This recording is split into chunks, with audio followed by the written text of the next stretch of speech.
Hi, I'm going to do a short PE lesson for you so that you can do this at home, have fun at home. What you're going to need is a pair of socks like this. I just grabbed a pair. Hopefully they're clean. If not, they'll work anyway. They're soft enough. You're going to take them and you're going to start at the toe and you're rolling them up rather tightly. You roll them up, and then when you get to the top, you are going to fold it, the top of the sock over, and now I have a sock ball. You see it? Nice and soft. You won't be able to break anything, hopefully, with it. When we do this lesson, make sure that you okay with mom, where you're throwing, and don't hit anything. So we're going to start with underhand throws. We've already practiced those. So while you make your sock ball, you can pause the video, and then we'll move on to throwing underhand.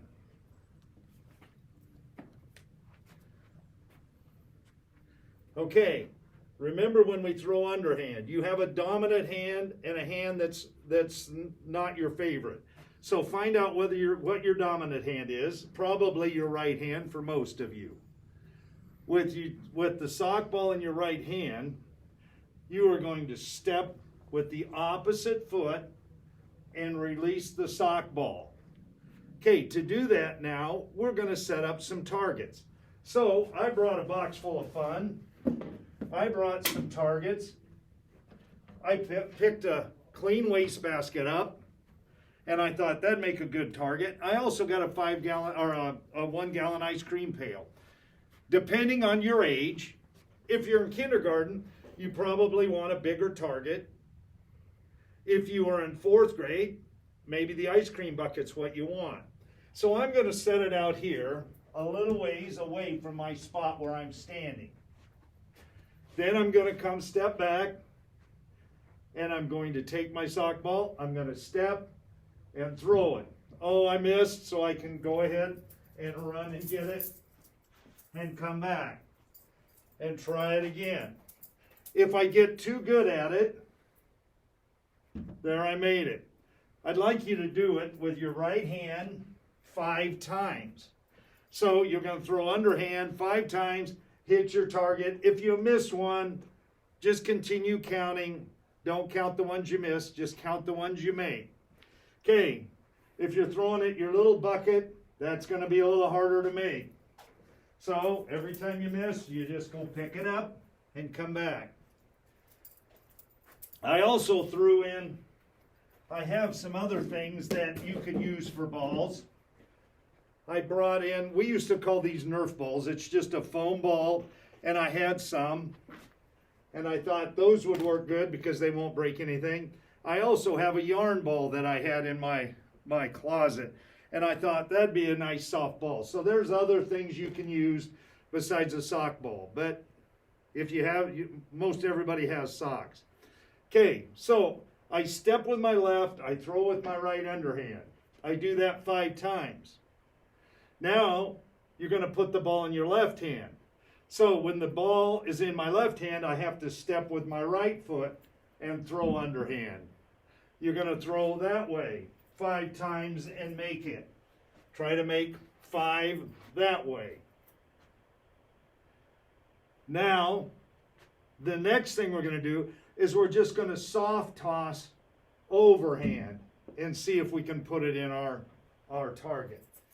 Okay, if you can't make it, move the target closer to you. Now I move my target closer to me, and I'm going to step and throw overhand and make it in.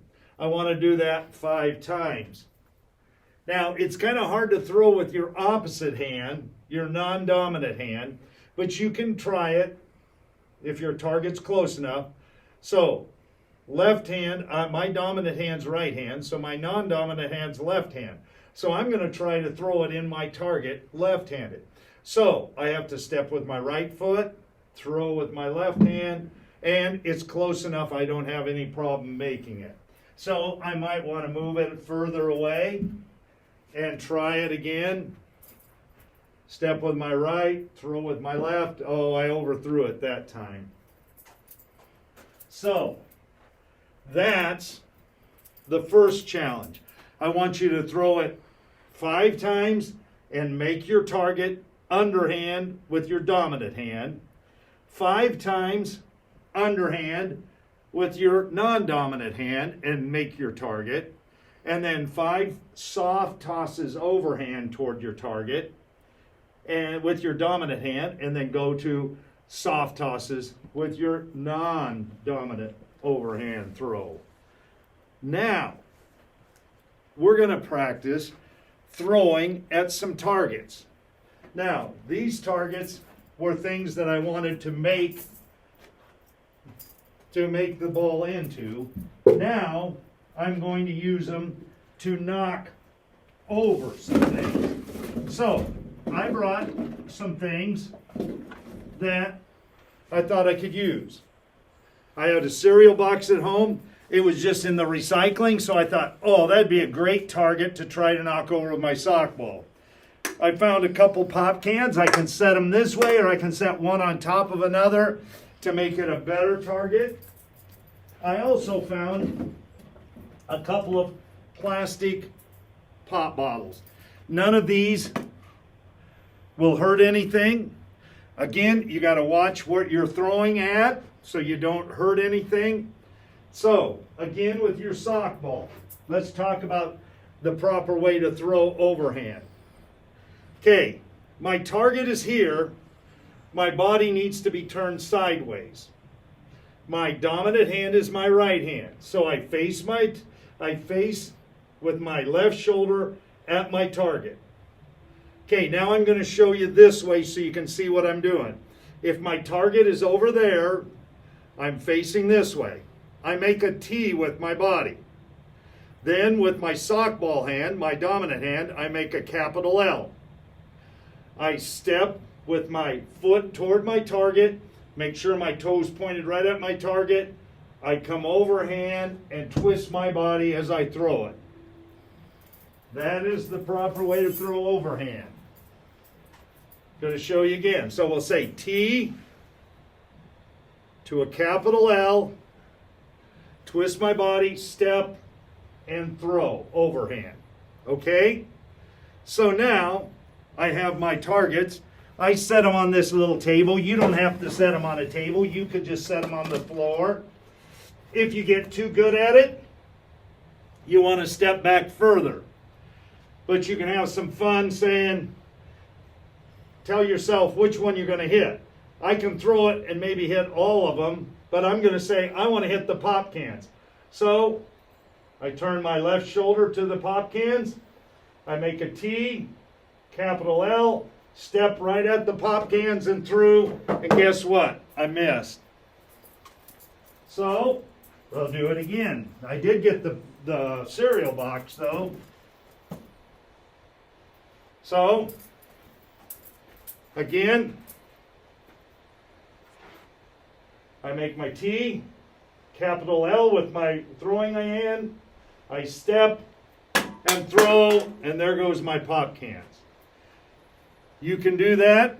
Try to knock them over several times. Have fun doing it. Again, don't break anything.